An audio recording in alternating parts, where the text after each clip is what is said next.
মঈন চৌধুরী একটা অত্যন্ত গুরুত্বপূর্ণ সুখবর নিয়ে এসেছি, যারা পুরা বিশ্ববাসীর জন্য একটা সুখবর। আমেরিকায় যারা আসছেন বা আসতে চান বা ভবিষ্যতে আসবেন বা এই দেশে ডকুমেন্টেড বা আনডকুমেন্টেড আছে, ট্রাম্প ক্ষমতায় আসার পরে যে আদেশ দিয়েছিল, যে এক্সিকিউটিভ অর্ডার দিয়েছিল যে আমেরিকায় যারা জন্মগ্রহণ করবে তাদের ছেলে মেয়ে আমেরিকার নাগরিক হবে না যদি না তাদের বাবা মা আমেরিকায় বৈধভাবে বসবাস করে, গ্রিন কার্ড না থাকে, নাগরিক না হয়। এই ক্ষেত্রে গতকাল গত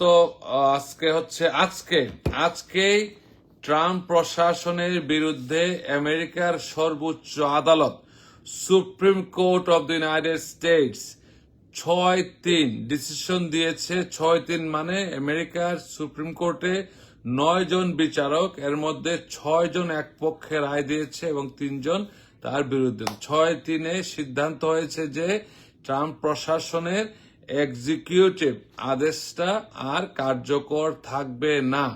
তার মানে ট্রাম্প ক্ষমতা আসার পরে যে এক্সিকিউটিভ অর্ডার দিয়েছিল আমেরিকায় জন্মগ্রহণ করলে নাগরিক হতে পারবেন, এটা বাতিল হয়ে গেল। বর্তমানে যে আমেরিকায় জন্মগ্রহণ করবে বা এর অতীতে যারা জন্মগ্রহণ করেছে তাদের বাবা মা যদি আমেরিকার নাগরিক না হয়ে থাকেন, গ্রিন কার্ড না হয়ে থাকেন, কোনো সমস্যা নাই। যাদের বাচ্চা তারা যদি আনডকুমেন্টেড হয়ে থাকেন তবেও কোনো সমস্যা নাই। যারা অ্যাসাইলাম সিকার আছেন তারাও যদি এই দেশে বাচ্চার জন্ম দেয় সমস্যা নাই। যারা এই দেশে টেম্পোরারি ভিজিটর হিসেবে আসে তারাও যদি এই দেশে তাদের বাচ্চার জন্ম হয় তারা আমেরিকার নাগরিক হবে। স্টুডেন্ট যারা আছেন এই দেশে তাদের যদি ছেলে মেয়ে এই দেশে জন্ম হয় তারা আমেরিকার নাগরিক হবে। সো এই ক্ষেত্রে অনেকেই খুব ভয়ে দিন কাটাতো, খুব ভয় ছিল যে ট্রাম্প প্রশাসনের যে আদেশটা এটা কার্যকর হবে কিনা। এটা কার্যকর হওয়ার একমাত্র মাধ্যম ছিল, যেহেতু কেস চলছিল, ডিস্ট্রিক্ট কোর্টে কেস হয়েছে, তারপর আপিল কোর্টে কেস গিয়েছে, তারপরে সর্বোচ্চ আদালত সুপ্রিম কোর্ট ইউনাইটেড স্টেটসে কেসটা গিয়েছে এবং সুপ্রিম কোর্ট 6-3 রায়ে এটা জনগণের পক্ষে রায় দিয়েছে, ট্রাম্প প্রশাসনের পক্ষে রায় দেয় নাই। আপনারা আমেরিকা হচ্ছে একটা বিচার ব্যবস্থার উৎকৃষ্ট উদাহরণ। কেন বলবো? আমি আমেরিকান অ্যাটর্নি এট ল হিসাবে গর্ববোধ করে আমি 20 ইয়ার্স যাবৎ এই দেশে অ্যাটর্নি এট ল হিসাবে কাজ করে যাচ্ছি এবং আমেরিকার সর্বোচ্চ আদালতে আমি প্রথম বাংলাদেশে আমেরিকান অ্যাটর্নি এট ল অ্যাডমিটেড, যার কিনা ক্রিমিনাল ডিফেন্স, পার্সোনাল ইনজুরি এবং ইমিগ্রেশন কেসে মামলা করে থাকি ও যথেষ্ট দক্ষতার সাথে করে যাচ্ছি। I recovered millions dollar for my clients. তো জিনিসটা উল্লেখ করতে হবে, এই কথাটা আপনার জানা উচিত। কিন্তু যদি কেউ এটা হচ্ছে তারা নাগরিক হবে, যদি ভ্রমণ ভিসায় কেউ আসে তাদের বাচ্চা আমেরিকার জন্ম হলে আমেরিকার নাগরিক তারা হবে। এটা যুগান্তকারী সিদ্ধান্ত। এই কেসটা হয়েছিল ট্রাম্প ভার্সেস বারবারা, একটা রাইটস নিয়ে কথা হচ্ছিল, তাদের যারা এফেক্ট হয়েছিল এক্সিকিউটিভ অর্ডারে, তখন সে মামলাটা করার পরে 6-3 রায় হয়েছে যেটা তাদের কোনো সমস্যা হবে না। আপনারা আবারও মনে রাখেন, যাদের বাচ্চা আমেরিকায় জন্ম হয়েছে ট্রাম্প প্রশাসনের এক্সিকিউটিভ আদেশের পরে, আপনাদের ভয়ের কোনো কারণ নাই। আপনাদের বাচ্চা আমেরিকার নাগরিক ছিল, নাগরিক আছে, নাগরিক সারা জীবন থাকবে। সেই ক্ষেত্রে ভয় না পেয়ে এনজয় দ্য রাইটস। কিন্তু এখন পরবর্তী যার জন্ম হবে তারাও যে ভয়ে ছিল যে জন্ম হলে নাগরিক হবে কিনা, তারা আমেরিকার নাগরিক। এটা 14th অ্যামেন্ডমেন্টস আমাদেরকে গ্যারান্টিড দিয়েছিল। বার্থ সিটিজেন হচ্ছে আমেরিকার 14th অ্যামেন্ডমেন্টস। আমেরিকার সংবিধানে 27টা অ্যামেন্ডমেন্ট আছে, এটা কনস্টিটিউশন ল অনুযায়ী 727 অ্যামেন্ডমেন্টস। এর মধ্যে 14 নম্বর অ্যামেন্ডমেন্টটা হচ্ছে বার্থ রাইট সিটিজেনশিপ। যারা আমেরিকায় জন্মগ্রহণ করে তারা আমেরিকার নাগরিক বলে গণ্য হবে।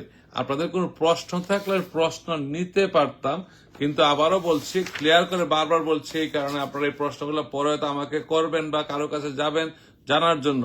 যদি কারো অ্যাডজাস্টমেন্ট অফ স্ট্যাটাস পেন্ডিং থাকে তারাও কিন্তু এই দেশের বাচ্চা জন্মগ্রহণ করে তারা নাগরিক। কারো অ্যাসাইলাম পেন্ডিং থাকলে তারাও দেশে কোনো ধরনের আনডকুমেন্টেড স্ট্যাটাস, ধরেন বাবা মা কেউ যদি একেবারে অসুস্থ বা তারা যদি কোনো কারণে এদেশে ডিপোর্টেড হয়ে গেছে, তাদেরও যদি বাচ্চা এদেশে জন্মগ্রহণ করে তারা কিন্তু আমেরিকার নাগরিক হিসাবে গণ্য হবে। এটা আর কোনো চেঞ্জ হওয়ার সুযোগ নাই, কারণ সুপ্রিম কোর্ট হচ্ছে আমেরিকার সর্বোচ্চ আদালত, আর supreme court is the holder of the constitution. আর কনস্টিটিউশনের ইস্যু নিয়ে মামলা হয়েছিল বিধায় সুপ্রিম কোর্ট এই কেসটা শুনতে বাধ্য শুনেছে। তো এক্ষেত্রে আপনাদের আশ্বস্ত করতে চাই, আমেরিকার বিচার ব্যবস্থা দেখেন, এখানে আমেরিকার সর্বোচ্চ আদালতে যারা জাস্টিস নির্বাচিত হয় তারা কিন্তু দলীয় মনোনয়ন পেয়ে দলের সমর্থন নিয়ে তারা এই দেশে শপথ গ্রহণ, জাস্টিস নির্বাচিত তারপরে শপথ গ্রহণ করে। কিন্তু এখানে দেখেন 6 জন জাস্টিস হচ্ছে রিপাবলিকান মনোনীত, আর ট্রাম্প যে পার্টি করে সেই পার্টির মনোনীত হচ্ছে 6 জন, আর 3 জন হচ্ছে ডেমোক্রেটের। কিন্তু আজকে রায়টা ট্রাম্পের এটা যুগান্তকারী চ্যালেঞ্জ ছিল যে প্রেসিডেন্ট হিসাবে এটা তার প্রথম এক্সিকিউটিভ ছিল বার্তা বাতিল করা। সো এখন দেখেন একই দলের মনোনীত হয়েও এই জাস্টিস, মাননীয় জাস্টিস মহোদয়গণ তারা কিন্তু সরকারের পক্ষে রায় দেয় নাই, সরকারের বিপক্ষে রায় দিয়েছে, এবং এটা বিগ থিং ফর আমেরিকা। এবং এই ক্ষেত্রে আপনাদেরকে তবে কিছু জিনিস আপনারা মানতে হবে, যদি এই দেশে আসার পরে আপনারা বাচ্চা জন্ম দেন ট্যুরিস্ট ভিসায়, সেই ক্ষেত্রে কিন্তু সুপ্রিম কোর্ট কোনো আদেশ দেয় নাই যে আপনারা আমেরিকায় বাচ্চা জন্ম হলে সরকারি বেনিফিট নিতে পারবেন কি না। তবে আপনারা যদি সরকারি বেনিফিট নেন ট্যুরিস্ট ভিসায় এসে বা অন্য কোনো ভিসায় এসে, তার পরবর্তীতে কিন্তু আপনারা আমেরিকায় ভিসা আবার রিনিউ করতে প্রবলেম হবে। এটা হবে পাবলিক চার্জ। পাবলিক চার্জ নিয়ে এখনো আমাদের ইউনাইটেড স্টেটস সর্বোচ্চ আদালত কোনো ধরনের রুলিংস দেয় নাই। আপনারা এই ক্ষেত্রে সতর্ক থাকতে হবে, যারা ভ্রমণ বিষয়ে আসবেন বা যে উদ্দেশ্যে আসবেন সেই উদ্দেশ্যটা ওইভাবেই থাকবেন। এবং আপনারা যদি কোনো পাবলিক অ্যাসিস্ট্যান্ট নেন, ফিউচারে আপনাদের ভিসা প্রাপ্তির সমস্যা হতে পারে, রিনিউতে সমস্যা হতে পারে, অ্যাডজাস্টমেন্ট অফ স্ট্যাটাসের সমস্যা হতে পারে। তা আমি যে কথাগুলো এতক্ষণ বললাম যে যুগান্তকারী সিদ্ধান্ত আমেরিকার সর্বোচ্চ আদালত আমাদের জনগণের পক্ষে, এটা শুধু বাংলাদেশ না, বিশ্বের 193টা দেশের সব দেশের লোক আমেরিকায় বসবাস করে এবং সব দেশের জনগণের বাচ্চা এদের জন্মগ্রহণ করে, সবার জন্য এটা প্রযোজ্য। আমি ইমিগ্রেন্টস ইন্টারন্যাশনাল চেয়ারপারসন হিসাবে আমি এই যে রায়কে সাধুবাদ জানাই, এবং এটা মনে করি যে 4 জুলাই স্বাধীনতা দিবসে আমাদের জনগণের ইমিগ্রান্ট কমিউনিটির একটা বড় বিজয় সুপ্রিম কোর্টের আদেশটা।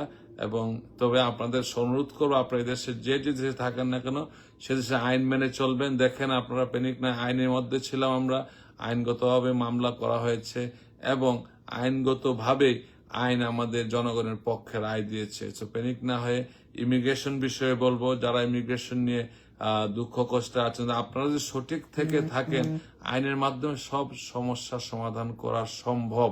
তবে কখনো মিথ্যার আশ্রয় নেবেন না।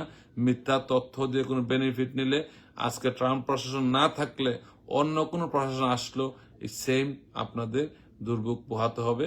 মিথ্যা তথ্য না দিয়ে সত্যের মধ্যে থেকে আইনগতভাবে আইনি পরিস্থিতি মোকাবেলা করা সম্ভব। আমি আবারও বলছি, আমি আমেরিকার সর্বোচ্চ আদালত supreme court of the United States এর একজন গর্বিত Bangladeshi American attorney at law, এবং দীর্ঘ 20 বছর যাবৎ অ্যাটর্নি অ্যাট ল হিসেবে কাজ করে যাচ্ছি আমেরিকাতে। আমি ইমিগ্রেশন কেস করি, all kind of accident case, medical malpractice, আমি গুরুত্ব সহকারে এবং সফলতার সাথে কাজ করে যাচ্ছি। সবাইকে ধন্যবাদ। কোনো প্রশ্ন থাকলে নিতে পারতাম, কিন্তু আপনারা টাইমটা কি watch but no response. Okay okay okay sir, ও পার্মানেন্ট ভিসা কবে কিভাবে? ওকে, ভিসা নিয়ে সবার একই প্রশ্ন, কিন্তু ভিসার প্রশ্নগুলো আজকে যেহেতু যুগান্তকারী সিদ্ধান্ত হয়েছে এটা নিয়ে কথা বলতে চাচ্ছি। আমাদের 14 অ্যামেন্ডমেন্টস হচ্ছে আমেরিকার বার্থ আর সিটিজেনশিপ, ওইটা নিয়ে কথা বলছি। যদি প্রশ্ন থাকে, আবারও এই দেশের আইন কি বলে লিগ্যাল সিস্টেমের প্রতি আমি সবসময় সাধুবাদ জানাই। America is the best country in the world, এবং বিশ্বের সব দেশের জাস্টিস সিস্টেমগুলো এখন আমেরিকার লিগাল সিস্টেমটা ফলো করার চেষ্টা করছে। অতীতে একসময় আমরা ব্রিটিশ সিস্টেম ফলো করতাম, কিন্তু আমেরিকার লিগাল সিস্টেমটা এখন ওয়ার্ল্ড ওয়াইড পরিচিত, এবং অনেক কিছু আছে যেগুলো আমি কম্পারেটিভ লিগাল সিস্টেমে যখন কথা বলবো তা আপনারা বুঝতে পারবেন যে আমেরিকা কতটুকু সঠিকভাবে আইন শৃঙ্খলা পরিবর্তন। হ্যাঁ, কিছু কিছু ব্যতিক্রম আছে, অবশ্যই আছে, আপনারা জানেন সব দেশে আছে, থাকবে, কিন্তু সার্বিকভাবে আমেরিকার লিগ্যাল সিস্টেমটা অত্যন্ত ভালো, এবং লিগ্যাল সিস্টেমটা অত্যন্ত জনপ্রিয় বর্তমানে সারা বিশ্বে। সবাই ভালো থাকেন, আর বেশি কথা বলছি না।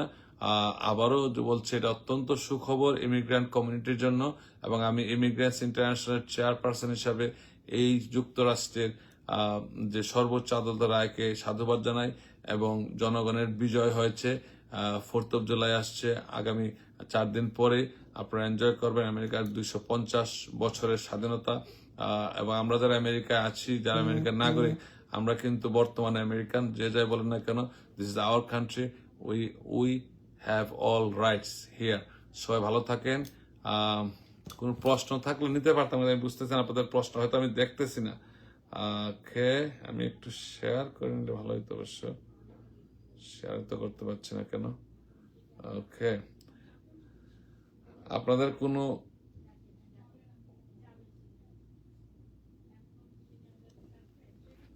সবাই ভালো থাকেন, আর কথা বাড়াচ্ছি না।